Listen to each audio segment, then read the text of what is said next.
ओम श्री सद्गुरुदेव भगवान की जय।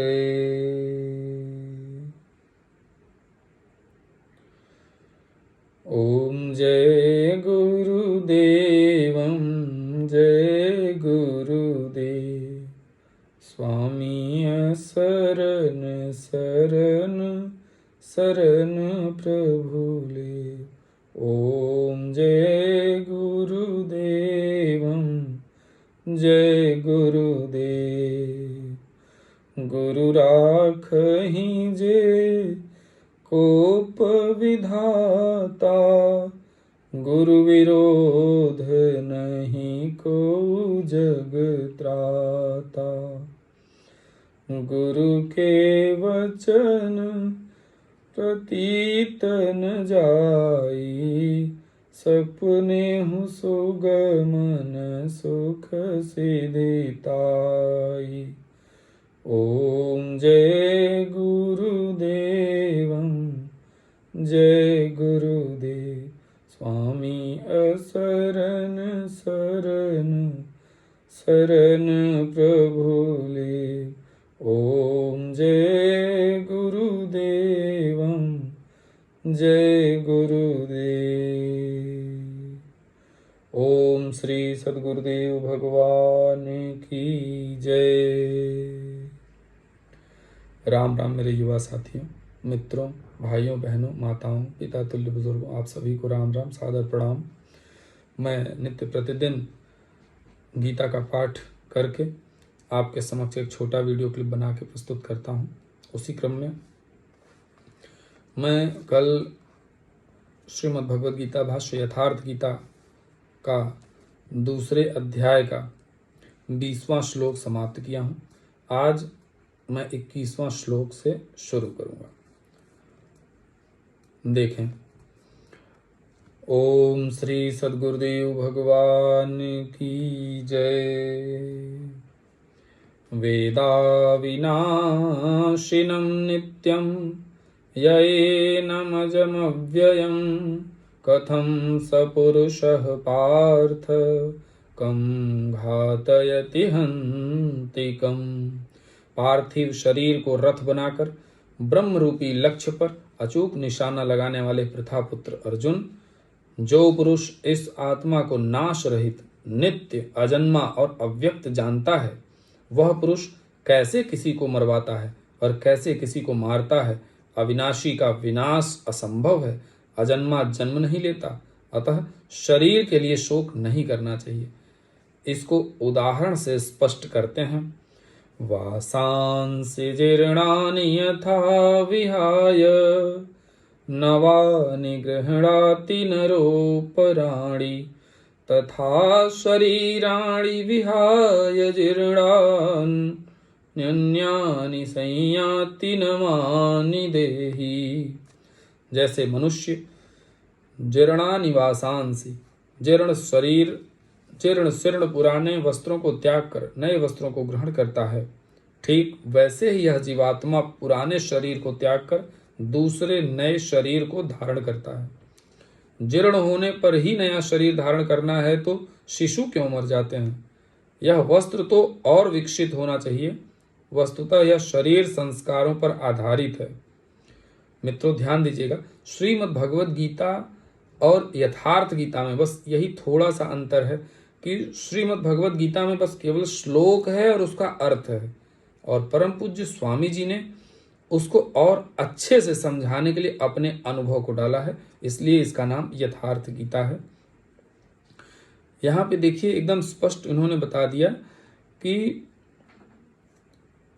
श्लोक का अर्थ जो था वो शुरू में ही उन्होंने बता दिया। जैसे मनुष्य जीर्णानि वासांसि, जीर्ण शीर्ण पुराने वस्त्रों को त्याग कर नए वस्त्रों को ग्रहण करता है, ठीक वैसे ही यह जीवात्मा पुराने शरीर को त्याग कर दूसरे नए शरीरों को धारण करता है।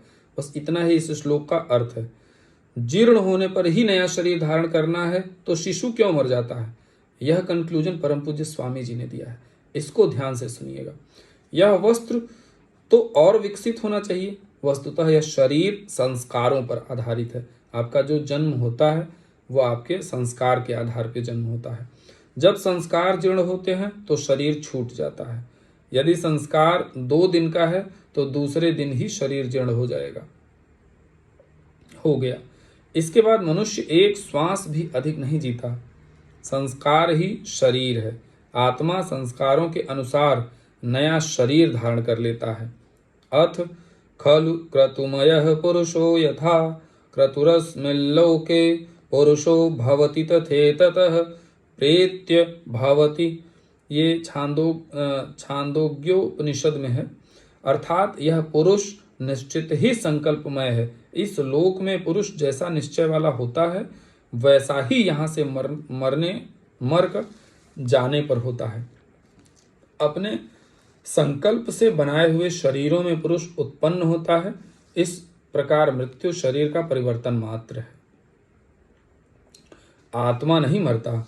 पुनः इसकी अजरता अमरता पर बल देते हैं कि आत्मा अजर अमर है।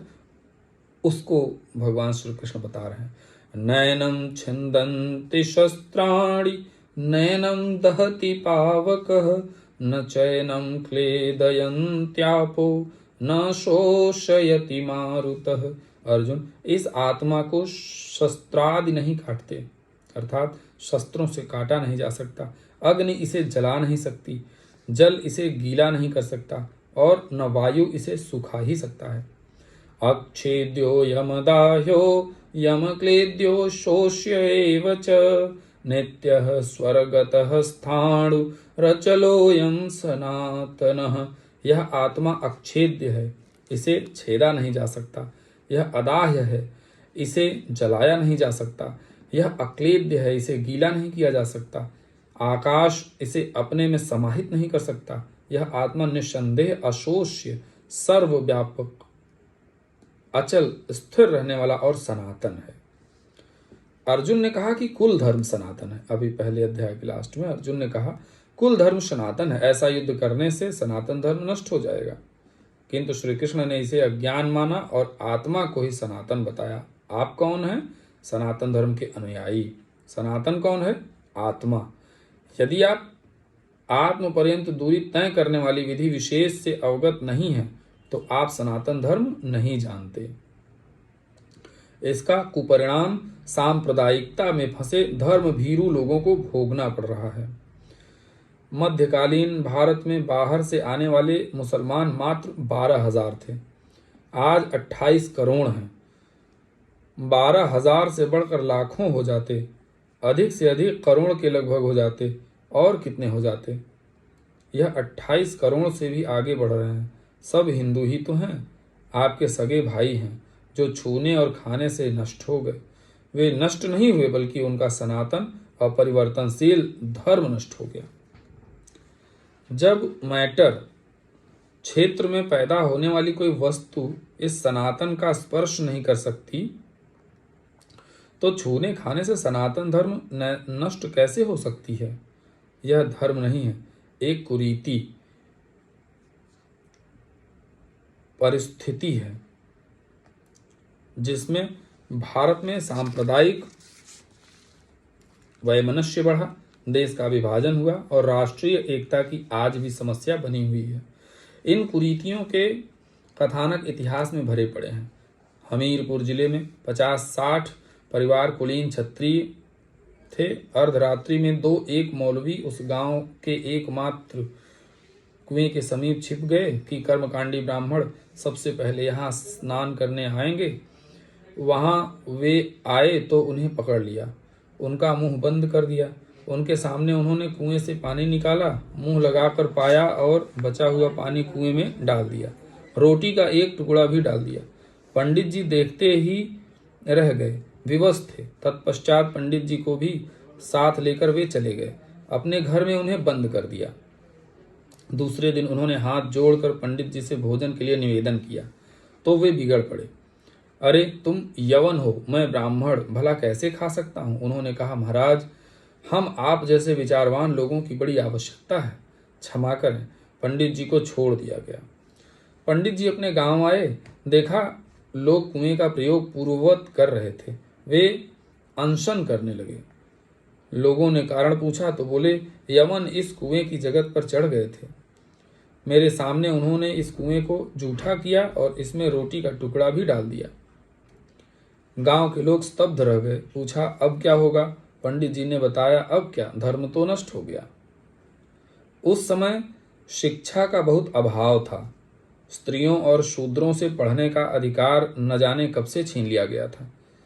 वैश्य धनोपार्जन ही अपना धर्म मान बैठे थे। क्षत्रिय चारणों से प्रशस्ति गायन में खोए थे कि अन्नदाता की तलवार चमकी तो बिजली कौंधने लगी, दिल्ली का तख्त डगमगाने लगा।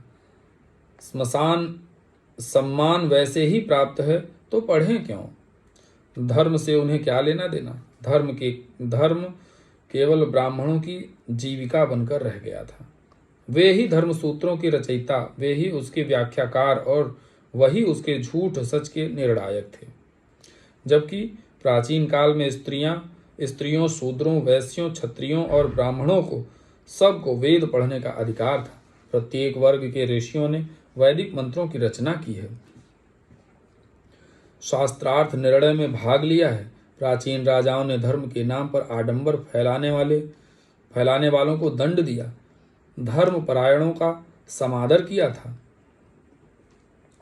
किंतु मध्यकालीन भारत में सनातन धर्म की यथार्थ जानकारी न रखने से उपर्युक्त गांव के निवासी भेड़ की तरह एक कोने में खड़े हो गए कि धर्म नष्ट हो गया। कई लोगों ने इस अप्रिय शब्द को सुनकर आत्महत्या कर ली, किंतु सब कहां तक प्राणांत करते।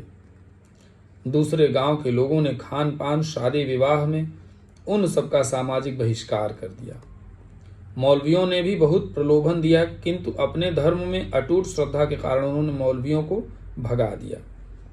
आपस में संगठित होते गए। विवश होकर शादी विवाह इत्यादि का हल उन्हें खोजना पड़ा। वे आपस में विवाह करने लगे और अपने को हिंदू मानते और कहते रहे। दूसरे गांव के हिंदू भी अब उनके साथ संबंध करने लगे हैं। उन लोगों ने बताया कि कुछ काल पश्चात जब से श्री परमहंस आश्रम से प्रकाशित साहित्य उनके बीच पहुंचा है, उन्हें स्पष्ट हो गया कि वे लोग कभी धर्मभ्रष्ट हुए ही नहीं थे। धर्म तो रक्षा करता है, न कि नष्ट होता है। धर्म अपरिवर्तनशील है, छूने खाने से कभी नष्ट होता ही नहीं। उस समय हुआ क्या था? पानी पिया था, अनजाने में मुसलमानों का छुआ खा लिया था। इसलिए व्यवस्थाकारों ने कहा कि धर्म नष्ट हो गया। धर्म तो हो गया छुई मुई अर्थात लाजवंती। यह एक पौधा होता है, आप छू दें तो उसकी पत्तियां संकुचित हो जाती हैं और हाथ हटाते ही पुनः विकसित हो जाती हैं। यह पौधा हाथ हटाने पर विकसित हो जाता है, किंतु धर्म तो ऐसा मुरझाया कि कभी विकसित नहीं हुआ। उनका धर्म मर गया, सदा के लिए उनके राम कृष्ण परमात्मा मर गए। जो शाश्वत थे वे मर गए। वास्तव में वह शाश्वत के नाम पर कोई कुरीति थी जिसे लोग धर्म मान बैठे थे। धर्म की शरण हम क्यों जाते हैं? क्योंकि हम मरण धर्मा, मरने जीने वाले हैं, और धर्म कोई ठोस चीज है जिसकी शरण जाकर हम भी अमर हो जाएं।